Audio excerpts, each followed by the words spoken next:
Hi, welcome again to Me, My CTO and I. This is the 5th episode, season 2. And I'm still struggling. I'm still recovering from your very, very disappointing response to my last limerick, Sanjay Mistry, my co-host and colleague.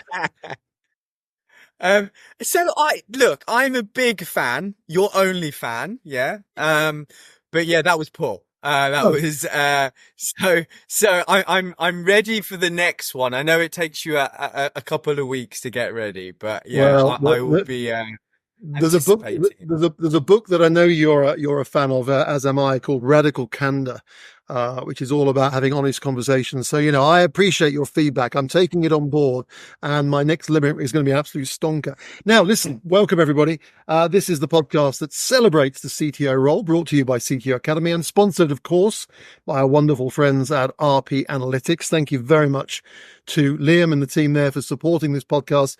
For all your data and analytic professional needs, RP Analytics are definitely the boys and girls to go and see. So, Sanjay, I tell you what, I was researching some ideas for what we could talk about here, and I came across an article about tech leaders' greatest fears about technology, essentially, in the future.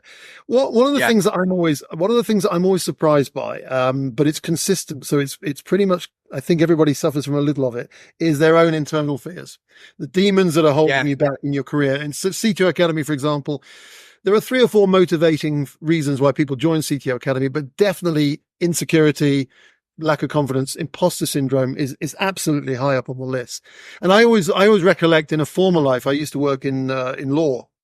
And I used to work with some fairly eminent lawyers in the United Kingdom, including some QCs. And there was one QC in particular who, to the world, to the public, was the personification of high achievement. I mean, really fantastic guy, fantastic cases, swanned into court, took over the court. Everything looked fantastic. You wouldn't possibly conceive there was a confidence issue going on behind that facade.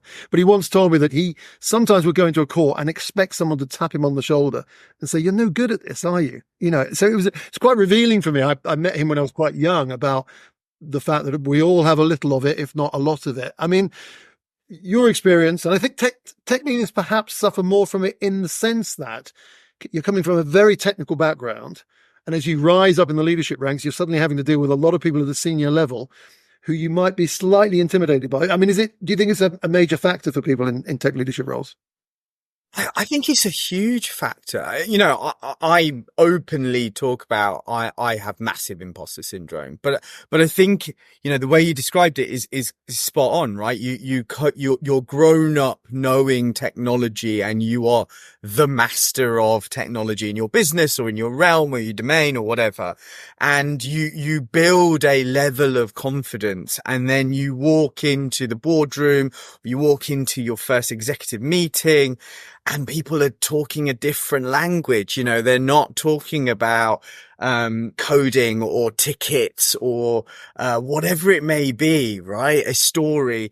They're talking about EBITDA and numbers and strategy. And it's like, what language is this? So yeah, I think you do have those internal fears. And I think, the big thing is just doing what you did when you were a developer and just working your way through it and doing some research.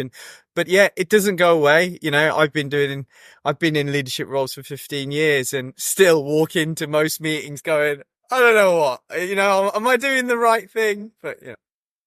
Well, I think evidence of what you've just said as well, Sanjay, is be reassured that everyone has a little of it, and community is a big thing for me. And that's, again, a driving factor behind CTO Academy, is to lean into others, and just be open about it if you're struggling with it. But it's a nice segue actually into your fireside chat, isn't it? Adelina Chalmers, I think, talking about decoding the board, where I imagine that's a factor as well, isn't it, in that scenario? It's such an important conversation that needs to happen, right? One, because technology leaders need to be in the boardroom, right? I think all businesses have an element of technology. If they're not technology led, they're technology driven. And I think not having the technology presence in the boardroom is a real big miss. And, I'm really glad to see this shift.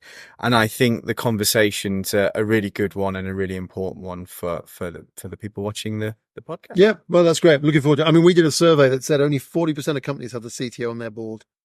Endless, really. So anyway, interesting fireside chat. But before that, of course, the world's most talked about Tech Leaders quiz. You really, really need to get out more. And here we are again. It is the world's most talked about Tech Leaders quiz. And we've got two fabulous guests, both of them from South Africa. So fighting it out for $50 to go to a restaurant of their choice so they can get out a little more is Dallas Goldswain and Byron Rowe. Welcome, both of you. Hey, both. Thank you. Thank you. Hey, guys. Hey, Dallas. I'm going to start with you, Dallas, in Johannesburg. Sanjay and I have both had the pleasure of meeting you last year in Joburg. Give us a little background to yourself. Yeah, so I've been, born and raised in Johannesburg here in South Africa in the 70s. Been tinkering with computers since about the age of 4, the good old ZX Spectrum. I think everyone started around that time on those. Been an engineering manager and software developer for about 25 years now. Started professionally back in 98, so I look a lot younger than I am, which is great. Kicking off the porting Unix mainframe apps to Windows, and then around 2000, the internet arrived here. Hopped onto that train and haven't looked back since. Specializing in media and media delivery systems over the last 20 odd years, which has sort of pushed me through quite a few industries. I've been at the traditional consultancies, I've been FMCG, and I think the last 7 years I've been in the media and advertising space. So currently I head the engineering function at an AI company called ProQuo AI, where we use AI and the traditional market research tools to explain, predict, which of your marketing strategies work and why in real time, and we sort of leading this space with our consumer intelligence solution, which, houses the world's largest database of consumer feelings around brands. So, that keeps me very busy managing the team, managing the software, the architecture. I think one of the challenges I'm having at the moment is transitioning from a very bespoke internal framework to a more industry standard framework, which is, for me, has been a game changer because it's opened up so many doors, easier to prototype across the team as such. So new hires, the onboarding is, easier to do. Our iterations are quicker. We can deliver cheaper and faster at the same quality. And access to the talent now is global. So having something that's industry standard just opens that much many more doors to finding and building a great team. So yeah, that's me in 2-3 minutes. I think that's, moving from something bespoke to a standard is really interesting, right? Because are you moving away from your pot of gold that you've built internally and is only yours, or actually going standard, like you said, getting access to talent, which is one of the hardest things still, after 20 something years, it's still one of the hardest things to do. So yeah, I brave step, but I do love it. Like our onboarding time has jumped from 3 months to literally 2 to 3 weeks, right? Because wow, it's fantastic. You can tap the knowledge of these experts as well. Yeah. So whereas this bespoke framework was the 12 engineers that were there founding it. Now you've got 12,000. You can just sort of hit up Google and find answers to the same problem people are having. So yeah, exactly. Awesome. Thanks, Dallas. And if you were to be the lucky winner of the $50, what's your nominated restaurant in Joburg that you'd be going to? My favorite Japanese and sushi restaurant called Yamakado. Excellent. Super. All right. Well, the person who is trying to stop you from enjoying your trip to Yamakado is based just down in the Cape, at Cape Town. Byron Rowe. Welcome, Byron. Thanks for joining us. Thanks, Andrew. It's good to be back on the podcast in a slightly different, in a different place this time. Yeah, absolutely. Well, listen, give us a bit of background, Byron. Tell us a little more about yourself. Sure. Been in the industry, wow, for a little over 22 years now. I started much like Dallas when I was very young. At 5, I was playing Leisure Suit Larry and Police Quest on a monochrome 486, I think. The interesting story about me waking my mom up at 3 a.m. To tell her that I had done something bad in Leisure Suit Larry, but we'll keep that off the podcast. Yeah, I started building computers around 9. Always kind of gravitated towards something with technology. I have a keen thing for robotics and hardware.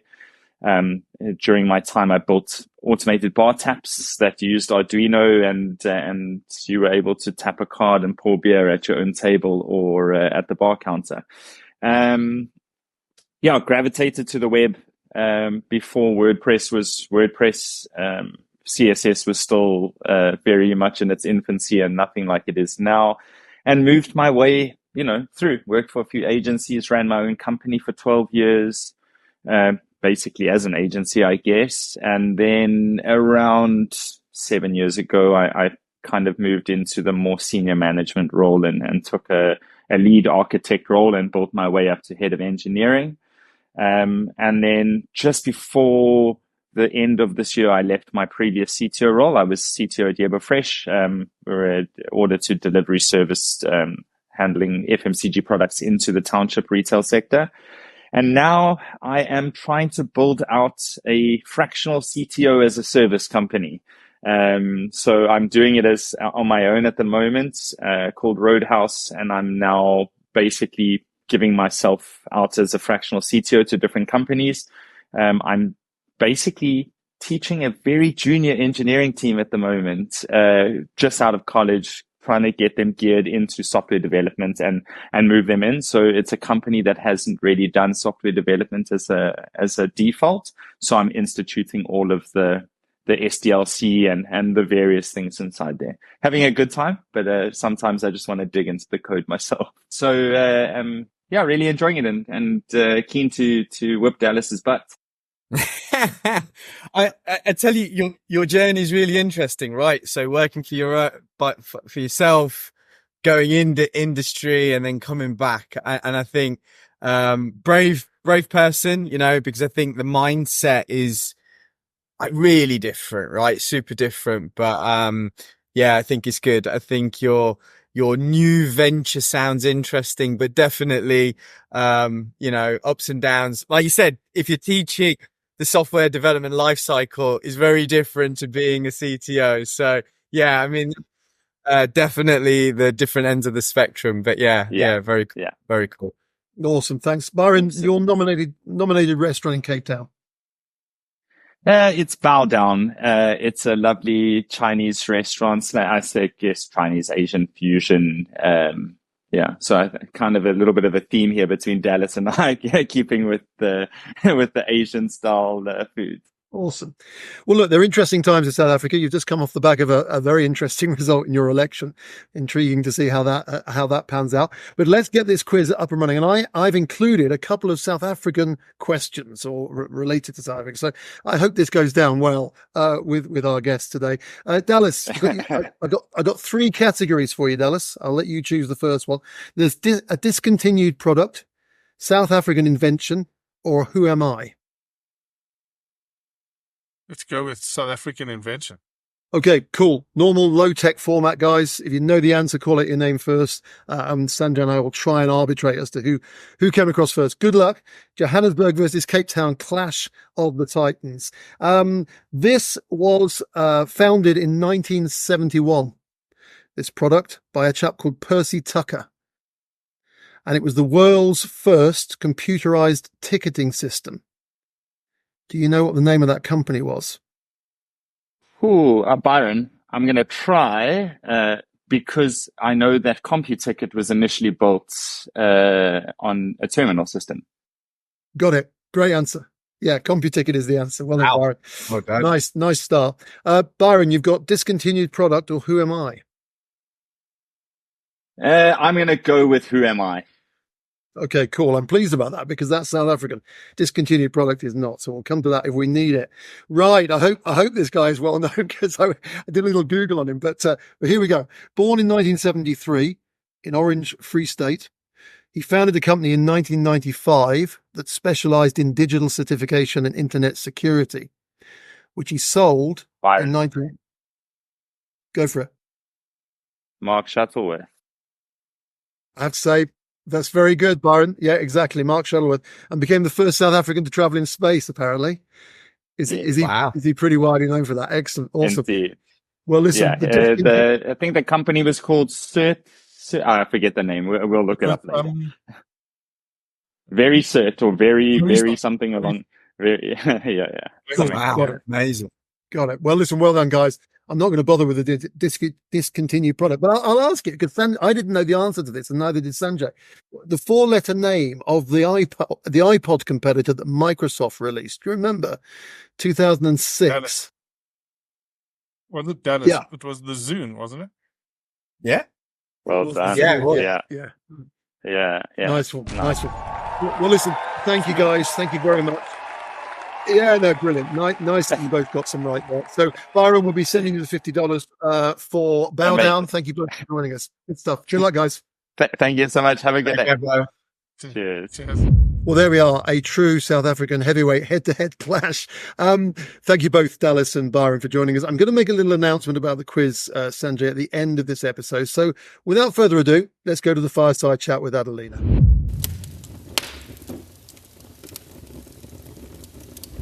Hi, Adelina. Thank you for joining me. I'm really excited about this conversation. So recently I've been speaking to some other CTOs about the boardroom. So I think this conversation is so perfectly timed. I'm going to, like always, I'm just going to dive into my first question, if you don't mind, which is, for a new CTO or a new tech leader that's going into the boardroom for the first time, what will the expectation of the CEO in that setting be for that technology leader? What is the CEO expecting of that technology leader to be doing in that setting? So in very, very specific terms, which is exactly how I like to talk, the CEO has the same expectations, frankly, as the rest of the board, but they all want to know and want to hear from the CTO something like this. These are the company's commercial milestones, and this is where engineering is at with regards to delivering these. In a nutshell, this is all you want to know. Of course, it would be helpful to then say a few other things, but that is, in a nutshell, everything they want to know. Right. Okay. So and I guess from that point, it's trying to link back to the company goals and the company strategy, right? So I guess that's the key element of what you're saying. Yes. So they lose credibility very fast if they start talking about bug reports, Dora Metrics, any of that stuff. Right. Okay. So I guess it's also about really staying away from technology. Would you say, is that a fair thing? Staying away from the detail, from the under the hood detail of technology. Okay. That is crucial. Okay. And what's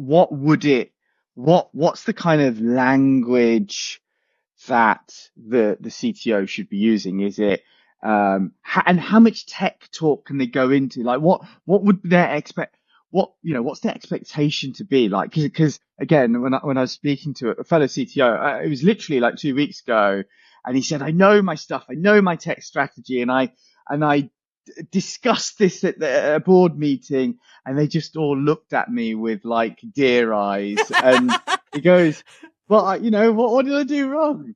And that is the classic sign that they've been completely misunderstood by the board because they didn't speak the language of the board. And if we discuss this, I have also some tips about how to deal with that. But essentially, if I were to right now give you a super simple, this is kind of what to say as a CTO, and then you can dive in if you want. You can ask me more questions about this. But essentially, as a CTO, you go, as a company in the next 6 months or 12 months, whatever it is your timeline you're discussing at that board meeting, and I can talk later about why that matters. But as a board, at the board meeting, as a CTO, you essentially say, these are the company milestones, and this is where engineering is at with delivering these milestones. So we have to launch in this market. Well, engineering is 80% there. We will actually be able to launch because we will have ready the mailing lists, the features, the customers will be able to sign up, the whatever. So you see, you're saying things about what the customers are able to do, or what the company is, how that's linked to what the company is doing, rather than the goals of the company. Will be able to launch by this date, rather than we have 150 bug reports.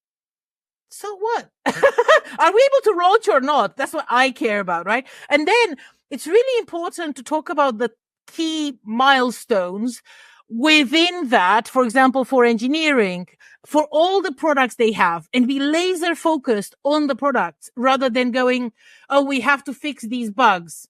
So what? Like, nobody cares about that. But if you say we are nearly finished with this feature that will enable customers to do blah, blah, and we're 90% there.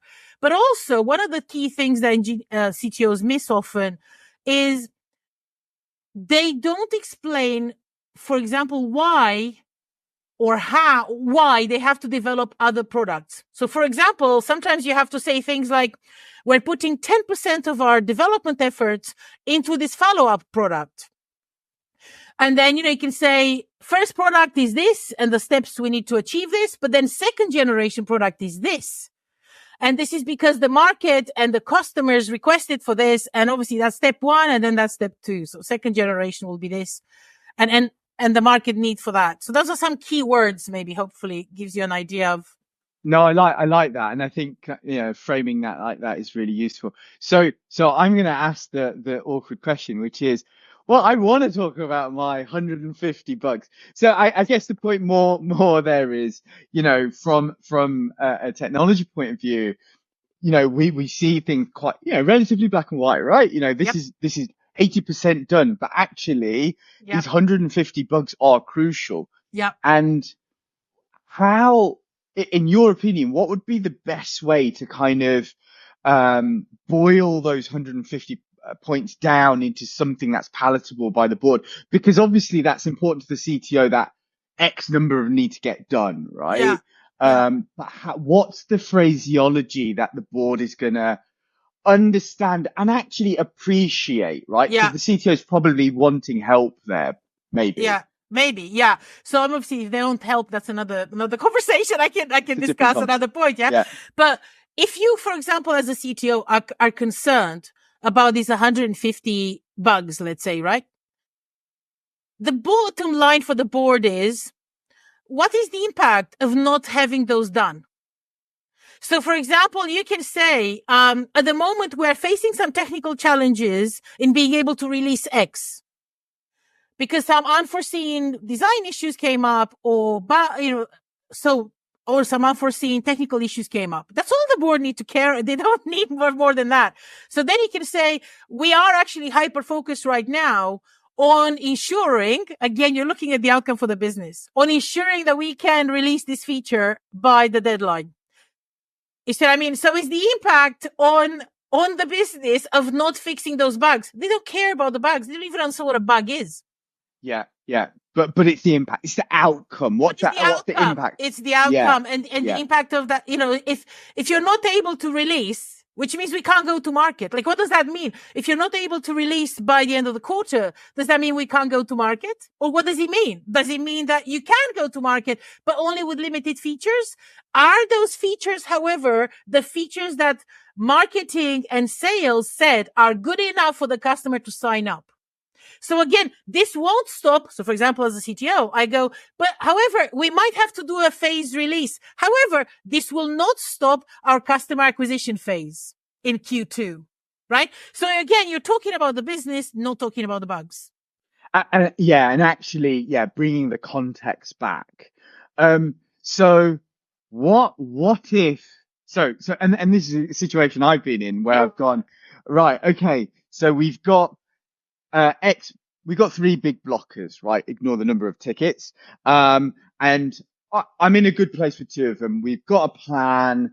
We're working through the plan. We've got some contingency. I'm okay with these two, but this one, I think it's at real big risk. And the reality is, in my head, I'm going, I can't get this done with the resources I have to hand. Is this the time to go and say, can I have some more money, please? Or how would I approach that? Because I think that's a real situation. Right? Yeah. So I've actually released a video recently on the details of a real situation like that I worked on with a CTO in a company of 4,000 people. And the problem is this. So depends. See, this is why I'm coming back to one of the things with regards to what CTOs should do to prepare for a board meeting, right? So one of the key things you need to do is, what is the purpose of this meeting? If the purpose of the meeting is for them to decide on certain budgets for certain things, and you have said, I actually have a budget request myself, then by all means, your presentation then needs to be 100% geared on this budget. And the update of where you're at, as I said now, is then framed around the blocker. That means we can't release. However, you have to make the business case of, and in my video, I go into detail of how what before and after looks like for that. But you have to go into the business case of, what guarantees does the company have if I hire 5 more engineers that I'm actually going to be able to deliver in Q2? You see what I mean? Like, it has to make sense. You can't just say, which is what a lot of CTOs that I've worked with say, you have to trust me on this. No, I can't trust you on that. Yeah. Well, and I think, as a CTO, we should expect that, right? And it should be, hey, if I hire another 5 engineers, my probability of getting this done goes from 20% to 80%. And, nothing's guaranteed in this world, but Absolutely. We're increasing our percentage chance of getting this done. So yeah, I like that. Because you're showing, though, there's a very clear. So for example, the reason we are unable to release this is because this requires new skills that we don't currently have on the team. Then that makes sense, because you're going, well, now we have to have AI experts and machine learning experts and model language learning and whatever it is. So then you have to explain the need to be able to provide the speed. I made a rhyme for there. But you see, need and speed have to be linked. You can't just say, oh, I need to be able to do this faster. I need to be able to do this by the X date without an explanation as to why. And why does this mean it's more likely to succeed versus now? Yes. Okay. And I think, there's a key takeaway there, right? Trying to explain the why for the extra budget, to explain the reason that links back to the business goals. 100%. Try to give some of that assurance to say, actually, it's not about trusting me, but based on, my calculation, we go from 20% to 80%. I guess also from, a CTO's perspective, they're probably going to get pushback and say, okay, if we're giving you more money here, we might have to take some money away from there. And I think that's just something that they're going to have to expect, right? And yes, maybe live with. There is no unlimited money pit. The other thing I would say is that, and linked to this, there's no unlimited money pit. You always the board have to decide, do they give this budget to engineering or to marketing? Because there isn't unlimited budget. So therefore, why now? Why is investing in 5 more engineers now comparing to in a year's time or two years time or 6 months time? Why is now the crucial time to do this? And what opportunities will the business be missing if we don't do this now? Why now is missed by 99% of people who pitch for money, including in investment, even when they're good pitchers. Because I used to do pitching for investment stuff. So it's really interesting. Yeah, no, I like that. And I think that's why always, when you're having that conversation, whether it's asking for money or, asking for resources or asking for whatever, it's trying to bring it back to the business context. And like you said, why now? Why is this important? How does this link to the goals? So, I want to go back to something that you just said, and this kind of, because it leads on to my next question really, which is preparation, right? I love preparation. I think it's part of my personality quirk. But what preparation, what planning should a CTO do when going into a board meeting, especially when they're going to be presenting, right? So I think the very typical one is, especially that I talk about with my, my CTO colleagues is, I've been asked to present the strategy, the tech strategy. I've got my strategy. It's written down. What's the planning that they should do, like mentally and non-mentally, right? What should they be doing? I mean, first and foremost, I think they need to understand why have they been requested to present the tech strategy now? Why would they request it to present it later in 6 months' time or 3 months' time? Why now? So one of the key things, if for example, let's say I was the CTO and my CEO said to me, oh, Adelina, we are expecting you the next board meeting to present the tech strategy. And that's all I get. My first question would be, brilliant. How come this conversation came up that I need to present the strategy now? Why now do we have to present it? And most CTOs, to be honest, don't do this. They don't actually ask the questions. They just kind of go, oh my God, I have to do it. They freeze and they freak out, but they don't really understand the context of the question. And in everything, including in the code the engineers produce, if you don't understand the context of the stuff you're producing, of the question you've been asked, you will deliver the wrong thing. So the first thing is to understand why now, but also ask the CEO, what is the objective of this particular board meeting? So if the CEO says, oh, we have to go through the agenda, here's the agenda.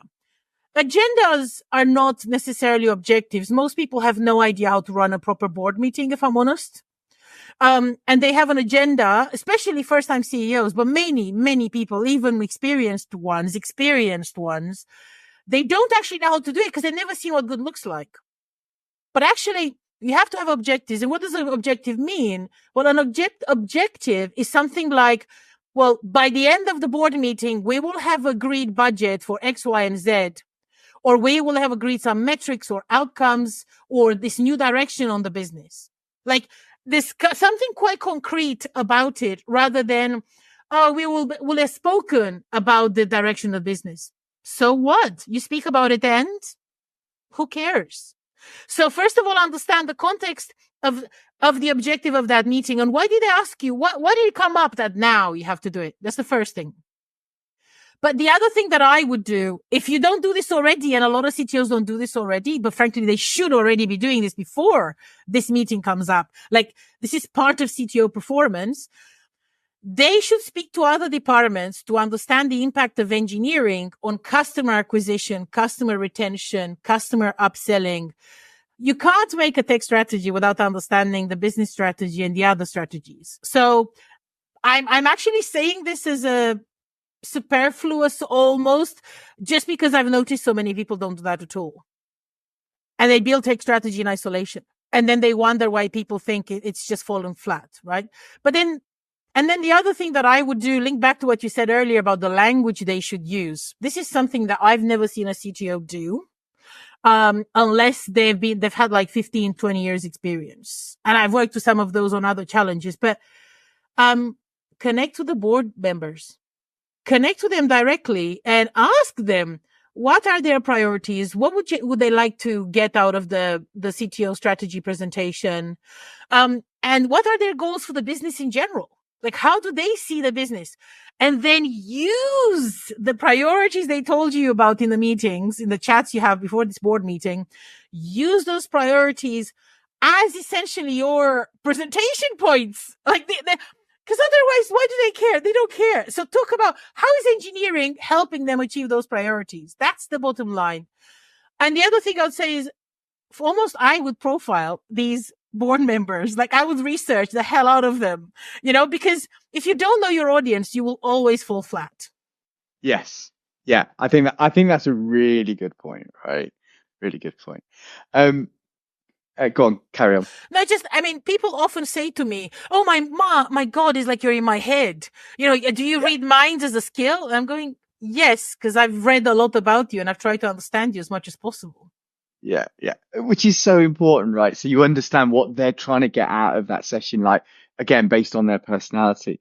The interesting thing that I do, and I think this is really linked to what you said, is every time, before I present, one of my go-to things to do is exactly what you said. Go and speak to the other departments, the other heads of, whether they're board members or not, but kind of try to get that alignment. And then when I believe I've got a presentation that's 90%, 80% there, I actually run it past the chairman or a non-exec advisor that I'm typically close to. So normally, whether I'm on the board or not on the board, I use the non-exec and the chairman as advisors just to do my day job.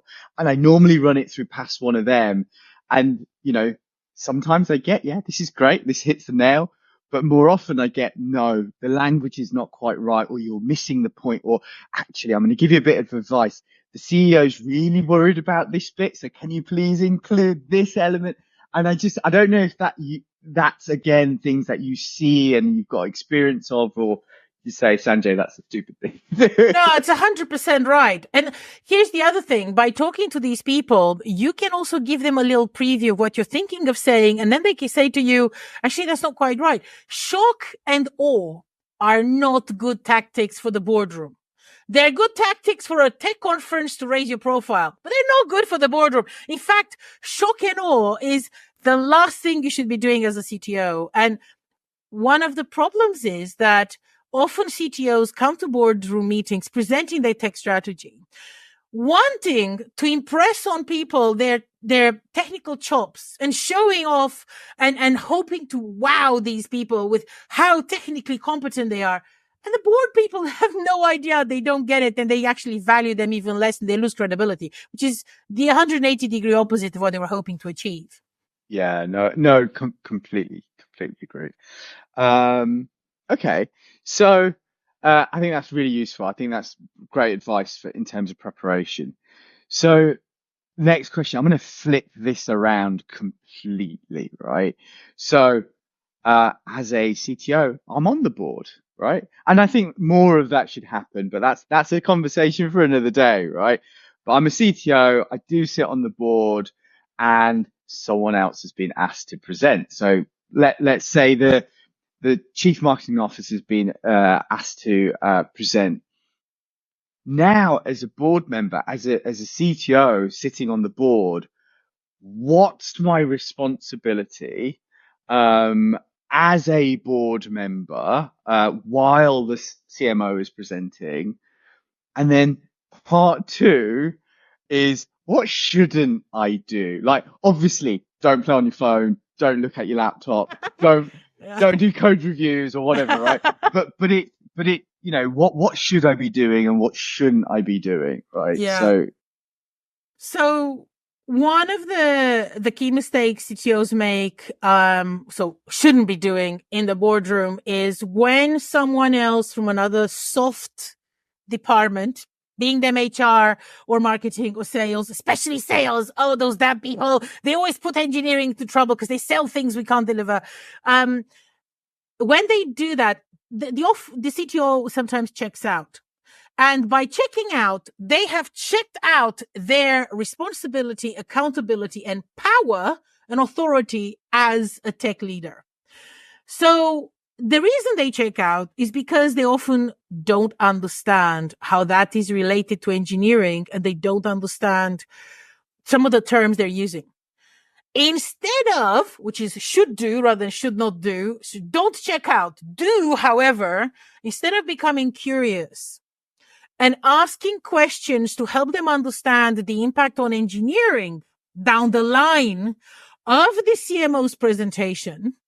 Because if CMO is making promises for markets and customers that you're going, can we, but frankly, they should have had this conversation before the board meeting anyway, frankly, but they should become curious with questions, especially if they don't understand. Now, I'm not saying you as a CTO should go into a boardroom and say, I don't understand what that market means. That's not the sort of question you should ask, because yes, that lowers your credibility.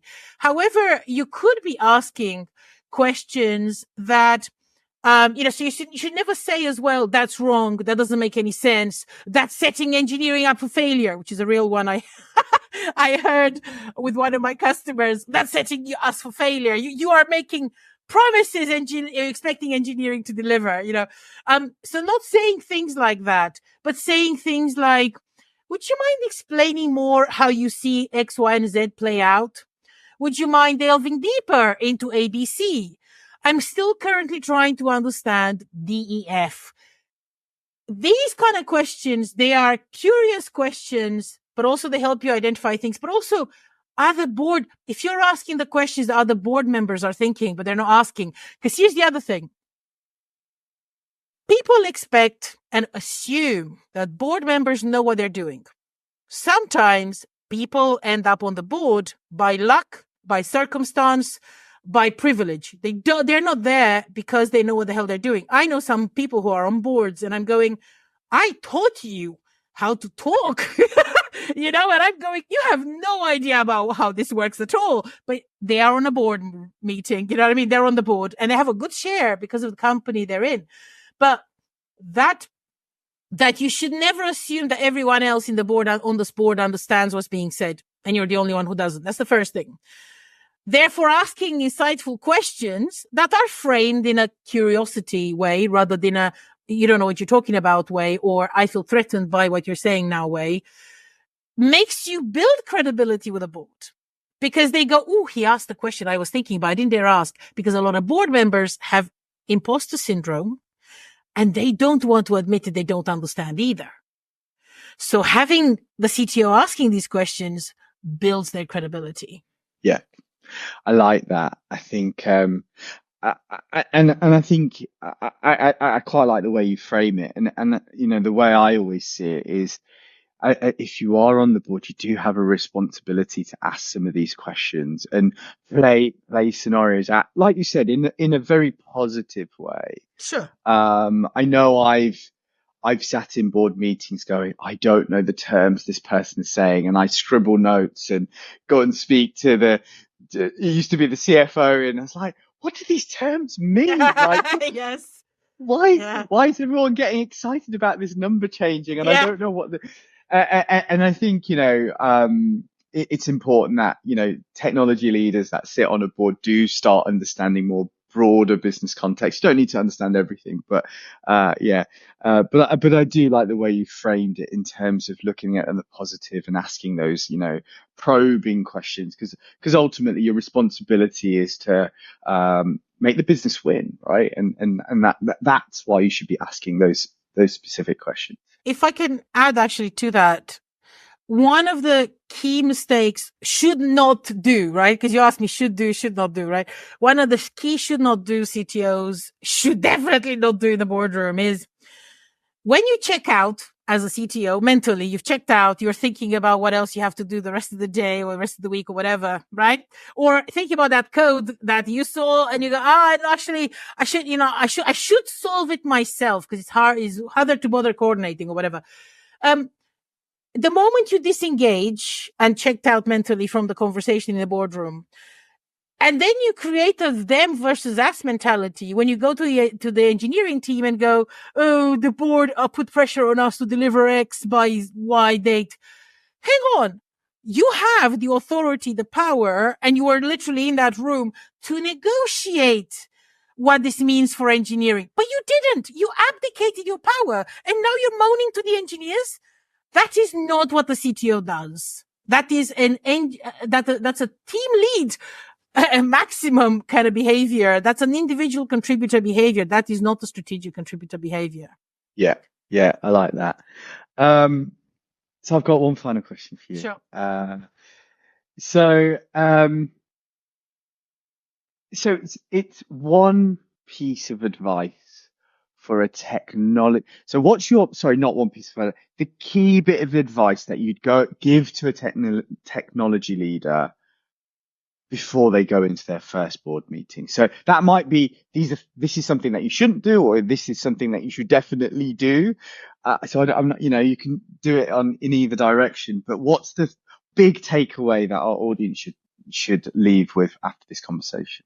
I mean, I think if I'm thinking of the prevalence of the problem, right? Because I could be picking a million different things, but if I think of the one that has the biggest impact on the CTOs, considering what the board always asks of a CTO, I would say is never talk about technology without giving them the context of how it serves the business. That one point alone will destroy your credibility. If you talk about the detail of the technology without explaining the impact on delivery, customer acquisition, market acquisition, launching things, whatever, you will lose credibility from the word hello. Like, it doesn't, even if you ask insightful questions later, you didn't do that piece well, nobody's going to care. I wholly agree with that bit of advice. Yeah. And it's so important to just keep remembering it. Adelina. But so hard. It is really hard. Because being an engineer means working on the details, means working on the how rather than the why and the what, which is what the board cares about. Yeah, and it is trying to make sure you pull yourself out into that helicopter view and use the right terminology, stay away from technical terms and acronyms. Advice I got from a previous non-exec was just have it written on your book, stay away from buzzwords. Or I think that's what I had written in my book as I went into board meetings. But yeah, it doesn't matter what technique you do, but trying to remember that bit of advice is super important. Adelina, thank you so much. It's been lovely talking to you. I hope the audience has taken lots away from this conversation, and I hope to speak to you again soon. I hope so too. Thank you so much for having me, Sanjay. Hi, Sanjay. Well, listen, super interesting topic. Adelina is a fascinating character as well. What would you say for you and perhaps for the audience would be a key takeaway from that discussion? I mean, for me, there's two things, right? One, be present. So not just be present for your bit, but for the whole thing. You're part of that session and not just the tech element of it, right? So I think that's number one. And then I think the second thing is, don't scare the board with tech language, come back. And I think Adelina talks about it well. Come back to the business and why what you're saying is important to the business, and, use the language that your peers around that table are going to understand, and the impact it will have on the business or the strategy or whatever initiative that you're running with. And I think those two are the real big takeaways. And I think, that's what we should. Awesome. I love that. Well, listen, I've got a disappointing announcement, Sanjay. We're going to abandon the quiz in its current format. We've loved it. Thank you to all the wonderful people that have taken part. It's nothing to do with restricted cash flow at CTO Academy. I can assure you we're always happy to give out the $50, but we think we're going to move on and have a slightly different format. So I just wanted to say thank you to everybody who took part in the quiz. It's been great fun. Our final episode of season 2 is coming up shortly. We're going to have a slightly different format for the quiz in that one, but thank you everybody again. Thank you for watching. Thank you for listening. And we'll see you hopefully in the next episode of Me, My CTO and I. Farewell. And that concludes another marvelous episode of Me, My CTO and I, brought to you by CTO Academy, with special thanks to Sanjay Mistry, Dallas Goldswain, Byron Road, Adelina Chalmers, and our lovely sponsors at RP Analytics. And of course, you, our audience. Please join us for the final episode of Season 2, which will be with you very shortly.